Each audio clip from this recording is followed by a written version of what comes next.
We moved to Devon around 10 years ago, and we had a dear 97-year-old lady whose story I only found out upon her death. She has quite a remarkable tale, and I've been honoured to be able to publish that story in my new book, God Naked at Last. I'm going to read it to you now. In the spring of 1938, I was taken ill suddenly with sickness and pain. As I had not been ill for 7 years and was a very healthy 15-year-old, it was not realised for a few days that I had appendicitis. When the doctor saw me, she at once diagnosed this and had an ambulance take me to Salisbury Infirmary. It was Friday afternoon, April 29th.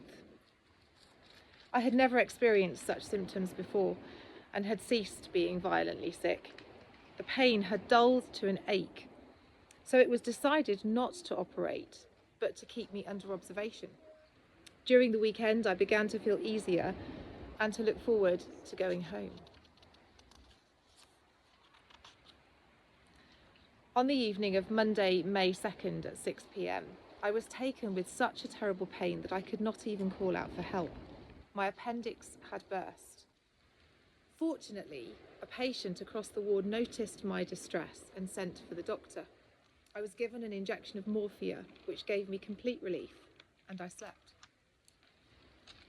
When I awoke, it was night, and I was almost ready to be taken to the operating theatre.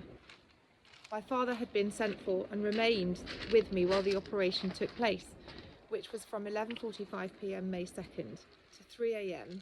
May 3rd. Later that day, my parents met the surgeon, Mr. Taylor Young, and he told them that I could not be expected to live for more than 3 days. They then came to see me, but told me nothing of their meeting with him. I was propped up in a sitting position with many pillows, but I could not see clearly beyond the end of my bed. They sat, one on each side of me, holding my hands.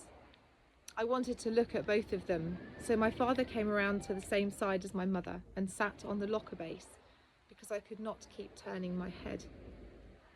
They had told me that I had peritonitis and septicemia, but they gave me no inkling of how ill I was.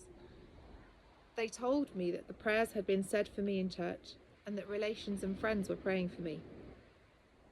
I prayed myself and put myself in God's hands, in complete confidence that I would soon be well. It was during the second night after the operation that I found myself struggling along a deep valley. I was tired and was finding it very heavy going. I looked up, and above me was a very high hill, steep and dark, but above it shone a clear, brilliant light.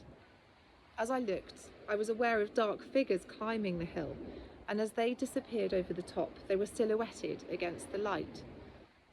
I started to climb too to reach it, but before I could get to the top, I suddenly found that Jesus Christ himself was standing before me in a radiant light. I was suddenly sitting up in bed, propped up and looking at him. His feet were on a level with the foot of my bed, and his height was that of a tall man. I leant forward, saying, "Jesus," and stretched out my arms to him, but he just smiled at me and shook his head slightly. I tried again, but once more he shook his head and looked at me with a wonderful expression on his face. I sat back and gazed at him. The love and compassion in his face are indescribable. I had never seen such total love before or since. We looked and smiled at one another for a long time, and then he went. The light began to dim and also to disappear. As it went, I became aware of the few small lights that shone out over beds where the patients were having attention, and then I slept. When my parents came the next day, I told them all about it. Also my vicar, the Reverend W. Mulvera, was told. Doctors and nurses were amazed that I continued to live, particularly as within a week my wound had become gangrenous. After 4 weeks, my abdominal problem was still as acute, and I developed pneumonia and pleurisy.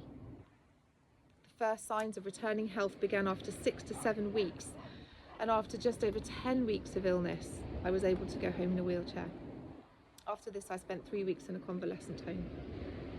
My case was considered to be a miracle in the hospital. The doctors had been afraid to reoperate to try and remove the abscesses they knew must be there, because they did not think my heart would stand it. I have always been so grateful to the nursing care I was given in that hospital ward. This illness brought me the greatest experience of my life.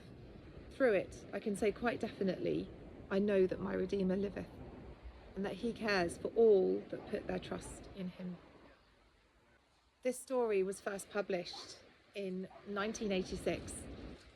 It was written by Beryl herself and published in the quarterly paper of Burswood Christian Centre, and has been reprinted with the kind permission of the Dorothy Kerrin Trust and the family of Beryl Hutchison. The story is in my book, and it's in a section where I talk about the fear of death that many of us have, which is a common and sometimes very difficult fear to cope with. For some of us, exploring faith or spirituality can help us to tackle that fear of death and not let it be a problem, so that we can truly live and not be a captive to those fears. This is one of the many subjects that I discuss in my new book, and I'd love you to read it